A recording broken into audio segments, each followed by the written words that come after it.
সিরিয়ার সদর দপ্তরে যে ইরানের জায়গায় হামলা চালিয়েছিল ইসরায়েল, তার সমুচিত জবাব দিল ইরান। হ্যাঁ, এতে জনগণ খুশি হয়ে রাস্তায় স্লোগান দিয়েছে।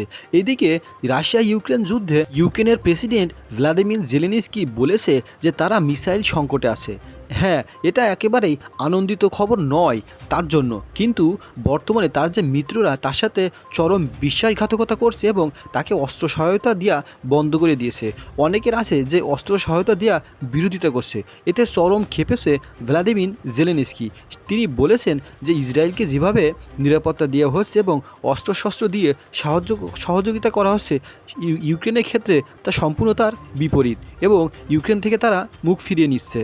বর্তমানে ভ্লাদিমির জেলেনস্কি এক সাক্ষাৎকারে বলেছেন যে ইসরায়েলকে যেভাবে অস্ত্রশস্ত্র দিয়ে পশ্চিমারা সাহায্য করছে, ইউক্রেন থেকে মুখ তারা ফিরিয়ে নিয়েছে।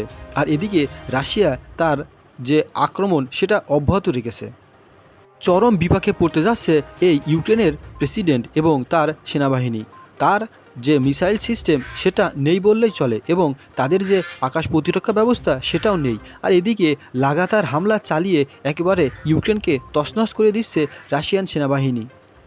কিছুদিন আগে সিরিয়ায় যে সদর দপ্তর ছিল ইরানের, সেখানে অতর্কিত হামলা চালিয়েছে এই দখলদার ইসরায়েল বাহিনী এবং তার সমুচিত জবাব দেওয়ার জন্য কয়েকদিন ধরে অপেক্ষা করছিল ইরানীয় প্রেসিডেন্ট। তিনি ঘোষণা দেওয়ার পরেই অতর্কিত হামলা চালায় ইরানীয় বাহিনী।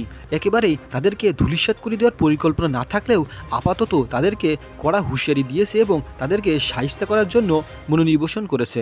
এতে মূলত ইরানের যে সাধারণ জনগণ তারা খুবই খুশি হয়েছে এবং তারা বলেছে যে ইসরায়েলকে সমুচিত জবাব দেওয়া হবে। তারা যদি পরবর্তীতে এই ধরনের আর কোনো পদক্ষেপ নেয় তাহলে একেবারে ইসরায়েলকে মাটির সাথে মিশিয়ে দেওয়া হবে।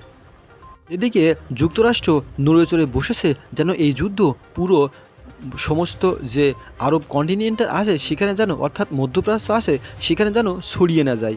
আর তাতেই ইসরায়েলকে কড়া বার্তা দিয়েছে যে যদি ইরানে পাল্টা হামলা করা হয় তাহলে যুক্তরাষ্ট্রকে পাশে পাবে না ইসরায়েল।